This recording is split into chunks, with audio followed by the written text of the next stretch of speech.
সেন এমন একটা সিনেমা যেটা আমরা দেখছি যে সকল শ্রেণী এবং সকল পেশার মানুষজন নিজের উদ্যোগে আসলে দেখতে এসেছেন এবং আমরা জাস্ট একটু তাদের সাথে তাদেরকে একটু চেয়ার আপ করার জন্য বা তাদেরকে দেখার জন্য বলতে পারেন আমরা এসেছি আসলে। যেমন আমার স্কুলের টিচাররা এসেছেন, আমার ফ্রেন্ড সার্কেল এসেছেন, যে যার ফ্যামিলি মেম্বাররা এসেছেন, যে যেই প্রফেশনে আছে সেই প্রফেশনের কলিগসরা এসেছেন আসলে। আজকে আইনজীবীরা এসেছেন। তো ওই যে বললাম যে বনলতা সেন সর্বস্তরের সবার জন্য আসলে সিনেমাটা, এবং এই সিনেমাটা যেহেতু আপনি পরিবার নিয়ে খুব সুন্দর করে উপভোগ করতে পারবেন, সেজন্যই মনে হয় আসলে মানুষগুলোর তালে তাল মিলিয়ে আসা। আমার যে চরিত্রটা ছিল লাবণ্য দাশগুপ্ত, যে নিজেই মুখে অ্যাকচুয়ালি স্বীকার করে সেই বনলতা সেন, সেটা এক ধরনের তার নিজের অধিকারের জায়গা থেকে, যেহেতু তার হাজব্যান্ড জীবনানন্দ দাশ।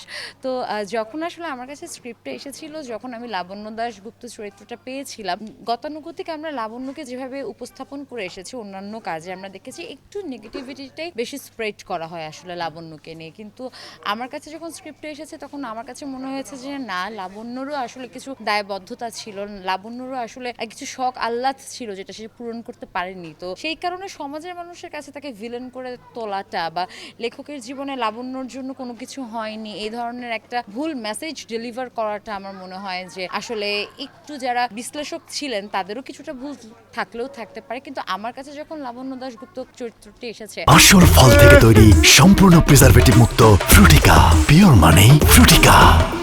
আমি চেষ্টা করেছি যতটুকু সম্ভব এই ক্যারেক্টারের সাথে জাস্টিফাই করে আসলে প্রেজেন্ট করা। আইন কানুন বোঝা কঠিনের থেকে জানতে হয় আগে বেশি, তারপর আপনি বুঝবেন একটা জিনিস। তো বনলতা সেনও আমার কাছে তাই, আপনি আগে জানুন তারপর আপনি বুঝবেন। জীবনানন্দ দাশ তো আসলে একটা ছোট ফ্রেমের গল্প না, যে আমি 2 ঘন্টায় বা 2.5 ঘন্টায় একটা পুরো গল্পটা তুলে ধরতে পারবো বা জীবনানন্দ দাশের পুরো সব সময়টাকে আসলে আনতে পারবো।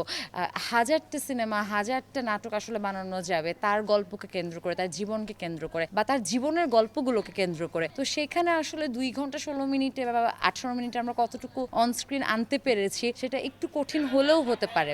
যখন আমরা সিনেমাটা পাই, আমাদের পুরো টিমের এই একটা বিশ্বাসই কিন্তু ছিল, সিনেমাটা ব্যবসা সফল হবে না কতজন দর্শক দেখবে সেই জিনিসটা ছিল না। আমরা এটা জানতাম যে আমরা যে সিনেমাটা বানিয়েছি এটা অন্য ধাঁচ বা অন্য লেভেল আমি বলবো না, এটা নতুন মোড়কে আমরা সাহিত্যটাকে আসলে আনার চেষ্টা করেছি, বনলতাকে আমরা নতুন ভাবে খোঁজার চেষ্টা করেছি। আশেপাশে মানুষজনরা যখন বলছিলেন লাবণ্যর চরিত্রটা খুব সুন্দর হয়েছে, মহিনের চরিত্রটা সুন্দর হয়েছে, এবং আমি বের হওয়ার সময় একজন আমাকে আমার লাস্ট ডায়লগটা মনে করিয়ে দিলেন যে আমার জন্য কি রেখে গেলেন। এটা একজন আইনজীবীর কাছে, যিনি আসলে পুরোটা সময় আদালতে থাকছেন, পুরোটা সময় কোর্টে দৌড়ঝাঁপ করছেন, তার পক্ষে একটা সিনেমা দেখে একটা ডায়লগ মনে রাখা, ইট মিনস যে আসলেই আমি ওই ইম্প্যাক্টটা তার উপর ফেলতে পেরেছি বা আমাদের বনলতা সেন টিমটা ফেলতে পেরেছে। That's a huge honour for me.